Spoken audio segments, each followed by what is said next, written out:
"Sir, you can't afford this. Please don't waste our time." The words landed like a slap across Marcus Bailey's face. Sharp, dismissive, final. He stood in the center of one of New York City's most exclusive luxury boutiques, the kind of place where soft music hummed through hidden speakers, golden spotlights made handbags look like museum artifacts, and every polished floor tile whispered wealth. Customers dressed in tailored suits and sparkling jewelry floated from rack to rack as if they owned the world. Marcus, however, didn't look like he belonged. His hoodie was plain black. His jeans, though clean, carried the comfortable wear of years. His sneakers weren't designer, just the kind you'd wear to walk through a neighborhood park. He hadn't come to make an impression.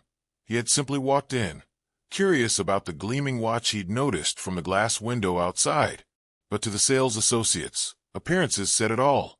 One of them, a young man with slick-back hair and a tie knotted too tightly around his neck, narrowed his eyes at Marcus. Another clerk, a woman with crimson lipstick and a fake smile, crossed her arms as if Marcus's very presence polluted the air. When he politely asked to see the watch, their lips twisted into cruel amusement. And then came the words, "Sir, you can't afford this. Please don't waste our time." A ripple of laughter followed. The young man chuckled under his breath, and the woman shook her head with a smirk. Behind them, another employee leaned against the counter, whispering just loud enough for Marcus to hear, "People like you don't belong here." The words carried venom, not just in tone but in implication. Customers nearby heard it too. Some turned their heads to glance at Marcus, curiosity sparking in their eyes. A few smirked, entertained by the humiliation of a stranger. Others avoided eye contact altogether, pretending to be absorbed in handbags and belts, but their silence screamed complicity. Marcus stood still, the sting of their judgment cutting deeper than the insult itself. He wasn't offended because they thought he couldn't afford the watch. He was offended because he had been here before. Not this exact boutique, but this exact moment. The looks, the whispers, the doubt, the ridicule tied not to his character, not to his abilities, but to the color of his skin. He had carried this burden since childhood. The store clerks who followed him around aisles when he was a teenager, the teachers who doubted his intelligence, the bankers who denied him loans with a smirk of condescension. And here it was again in full display. Marcus took a slow breath, forcing calmness into his chest. His heart beat steadily, but not from shame, from memory. He remembered the long nights studying business while his friends gave up on school. He remembered being broke, saving every dime, walking miles just to make ends meet. He remembered betrayal from those he trusted, deals that collapsed, banks that laughed at his dream. And now, here he was, a millionaire, dressed simply, standing in front of clerks who thought they knew him in a glance. The irony nearly made him laugh. He smiled faintly, a soft curve of his lips that didn't match the storm behind his eyes. He didn't argue. He didn't raise his voice. He didn't beg to be seen, because Marcus Bailey knew who he was. He knew his worth. And most importantly, he knew something they didn't.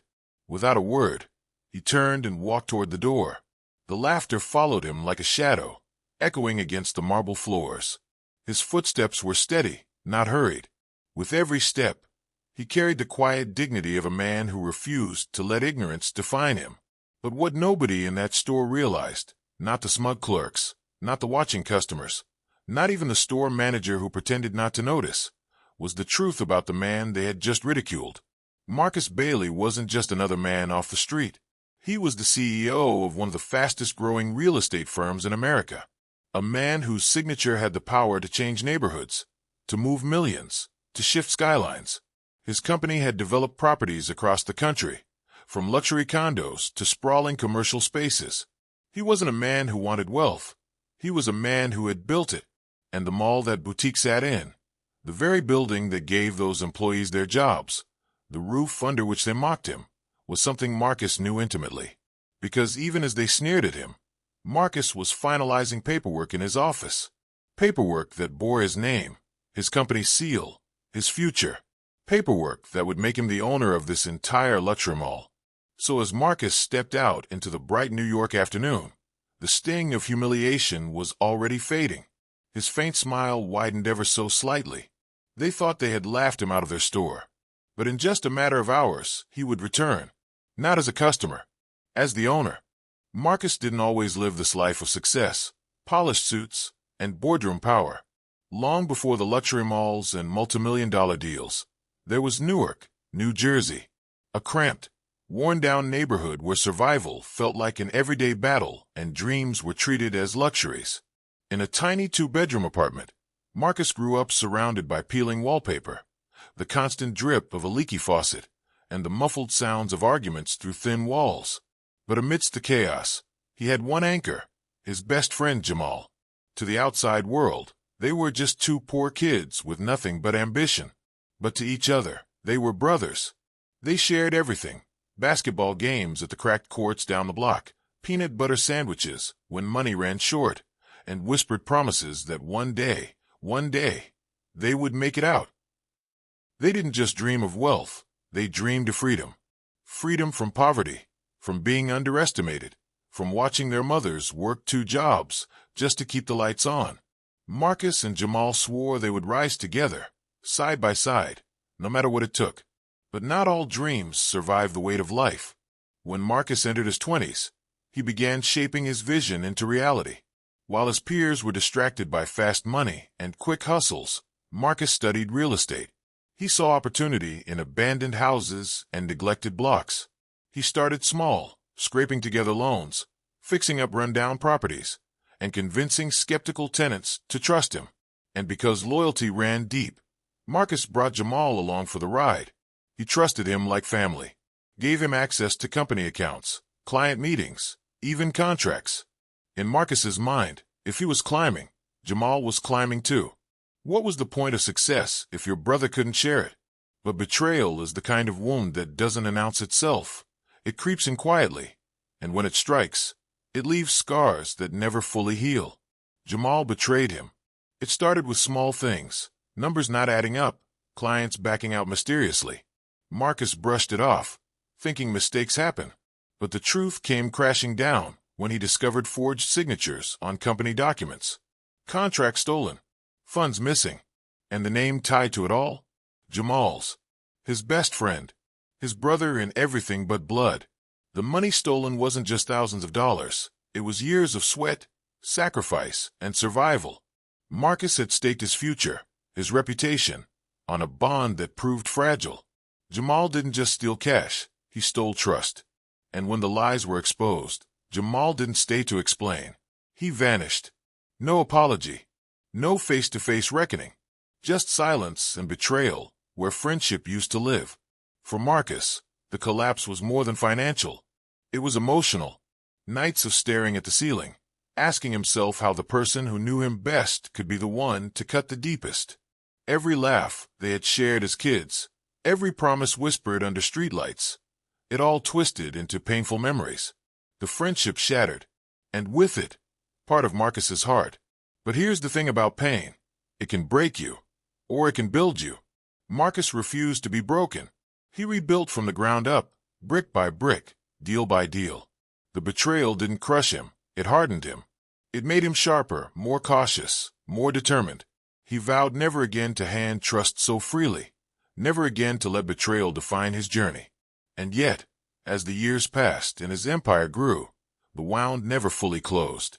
Success put millions in his bank account, but it couldn't erase the sting of Jamal's absence. That betrayal became a thread woven through Marcus's life, a reminder of what happens when loyalty is treated like currency. So when Marcus stood outside that luxury boutique, fresh from being humiliated by clerks who saw only the color of his skin and the cut of his hoodie, those old wounds burned anew. It wasn't just about a watch. It wasn't about a laugh. It was about every moment in his life when someone had doubted him, disrespected him, or betrayed him. The sting of Jamal's betrayal, the sting of racism, the sting of being underestimated again and again. And in that moment, Marcus Bailey wasn't just remembering a watch he couldn't see or a friendship he couldn't save. He was remembering the boy from Newark who swore he'd make it out. And now, standing at the doors of that luxury store, he realized something powerful. He had made it out, but the journey had cost him innocence, trust, and a brother he once thought would walk beside him forever. That pain didn't destroy him. It defined him. And soon, those who mocked him would learn just how wrong they were. Marcus's journey was anything but easy. Success didn't fall into his lap. It fought him every step of the way. The first time he walked into a bank with a business plan clutched in his hand, he believed his future was about to change. He had worked weeks on those numbers, staying up late, calculating risks and profits. He sat across from a loan officer in a spotless suit, explaining his vision with the kind of fire that only comes from hunger. But when the officer looked up from the papers, he didn't see vision. He saw Marcus's skin. His words were clipped, his tone dismissive. "We can't take that risk," he said flatly, sliding the documents back across the desk. Marcus walked out of that office with empty hands, but his pride intact. It wasn't the last rejection. Dozens of banks shut their doors on him. Investors laughed in his face. Competitors sneered. A black kid from Newark running real estate? Impossible. They mocked. But Marcus had grit, an unshakable grit born from years of survival. By day, he worked multiple jobs, moving furniture, fixing roofs, even hauling trash if it paid enough. By night, he transformed his exhaustion into education. He taught himself contracts, memorized property law, studied the art of negotiation until he could recite clauses in his sleep. While others rested, Marcus sharpened himself into a weapon. His first few deals were brutal. One property collapsed into debt after repairs went wrong. Another was stolen from under him by a competitor with deeper pockets. Every mistake cost him money, time, and confidence. But instead of quitting, Marcus dissected each failure. He treated them like textbooks, learning lessons that no classroom could offer. And slowly, so slowly it almost went unnoticed, his persistence began to bear fruit. One house became two. Two turned into a block. A block turned into an entire neighborhood. He built relationships with contractors who respected his honesty. Tenants began to trust his name. Word spread, Marcus Bailey gets things done. It wasn't just business, it was reputation.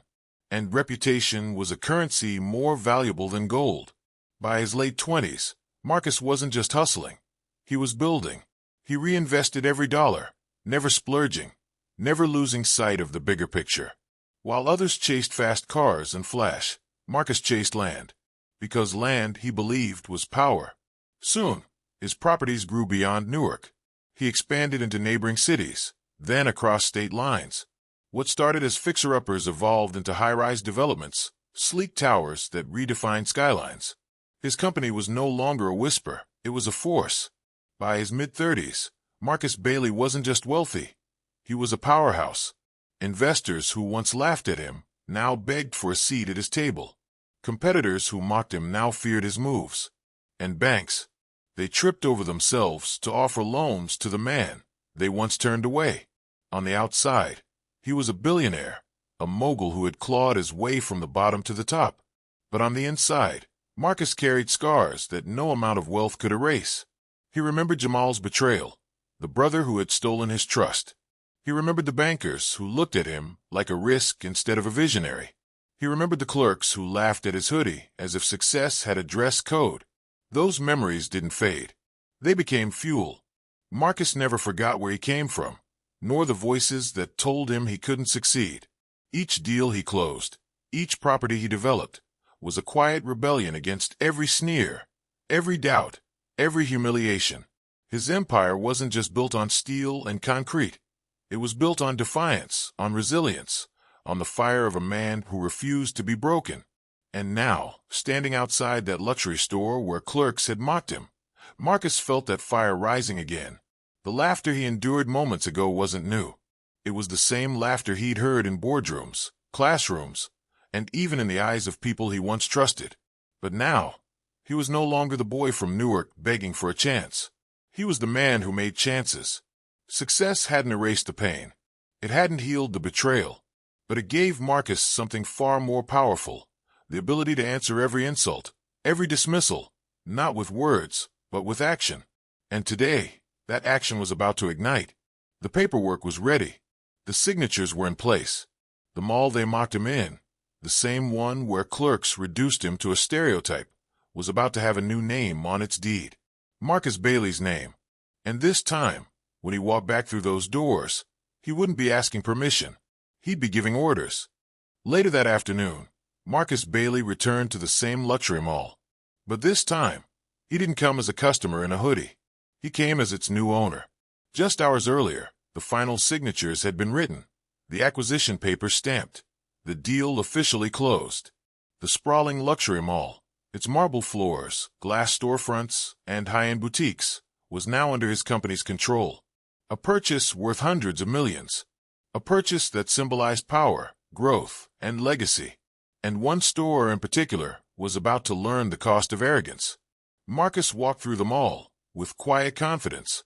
Shoppers strolled past, unaware that the man in the simple hoodie owned the very building beneath their feet. Every step echoed with authority, though his demeanor remained calm. He wasn't here for revenge. He was here for principle. When he reached the boutique, the same one that had laughed him out just hours earlier, he pushed open the door. The soft chime rang out, announcing his arrival. Inside, nothing had changed. Mannequins posed in glass displays, golden lights made jewelry sparkle, and faint music hummed in the background. But the air shifted when the sales associates saw him. Their laughter died on their lips. One of them, the woman with crimson lipstick who had smirked before, raised an eyebrow, her arrogance resurfacing. "Didn't we already tell you?" she began, her voice laced with mockery, ready to humiliate him again. But this time, Marcus didn't let her finish. Calmly, he reached into his leather folder and placed it on the counter. He opened it slowly, deliberately, revealing official papers with seals and signatures. He looked directly into her eyes and said, his tone steady but sharp, "Actually, I'm not here to shop. I'm here to introduce myself. I'm the new owner of this entire mall." Silence fell instantly. The smirk slid from her face. The young man who had once laughed at him turned pale, his jaw dropping. Even the manager, who had pretended not to notice the earlier humiliation, froze in place. Around them, customers paused mid-purchase, their eyes darting between Marcus and the stunned employees. His words cut through the air like thunder. For a moment, no one moved. The weight of the revelation crashed down on the room. The man they mocked, dismissed, and ridiculed was not just wealthy enough to buy their store. He had purchased the very ground it stood on. Marcus let the silence linger. He wanted them to feel the full gravity of their mistake. Then, with the same calm authority, he spoke again. "You laughed at me, judged me, humiliated me. But here's the thing. Your laughter doesn't define me. It defines you. And as of today, you don't work here anymore." The words were final. Not shouted, not angry, just delivered with the cool certainty of a man who had turned pain into power. Security, already notified of Marcus's new ownership, stepped forward. The associates protested weakly, but their words carried no weight anymore. Their arrogance had evaporated, replaced with panic and regret. Within minutes, they were escorted out of the store, their careers in luxury retail cut short. Not because Marcus was vengeful, but because respect had no room for prejudice. Marcus then turned to the store manager, whose hands trembled slightly as he adjusted his tie. The manager had stayed silent during the earlier humiliation, and silence, in Marcus's book, was just as guilty. But Marcus wasn't here to destroy. He was here to rebuild. "Hire people who treat customers with respect," he instructed firmly. "No matter how they look, no matter what they wear, no matter where they come from. That's the new policy under my ownership." The manager nodded quickly, relief washing over his face that Marcus hadn't chosen to shut the store down entirely. Marcus glanced around at the remaining staff and the wide-eyed customers who had witnessed everything. He didn't need to say more. The message was clear. Judgment based on appearance had no place here. Not in his mall. Not under his watch. As Marcus left the store, whispers filled the air. Shoppers pulled out their phones, already recording, already posting. By the time he stepped back into the mall's open atrium, social media was buzzing. Black CEO buys mall after being mocked in store. But Marcus didn't care about the headlines. He hadn't done this for the story. He hadn't done it for revenge. He had done it for dignity, for himself, for every person who had ever been laughed at, doubted, or judged before being given a chance. Walking out of the boutique, Marcus Bailey's footsteps were steady, measured, and resolute. He didn't glance back. He didn't need to. The lesson had been delivered, and the mall was his. Word of Marcus's bold move spread like wildfire. Within hours of the incident, videos captured by stunned shoppers began circulating online. Clips of him announcing ownership inside the boutique, firing the arrogant sales associates, and establishing his new policy of respect were shared across every platform. Twitter hashtags like hashtag Marcus Bailey, hashtag Respect Over Luxury, and hashtag Black Excellence trended worldwide. News outlets quickly picked up the story, running headlines such as Black CEO buys mall after being mocked, and from Newark streets to billionaire owner, Marcus Bailey redefines power.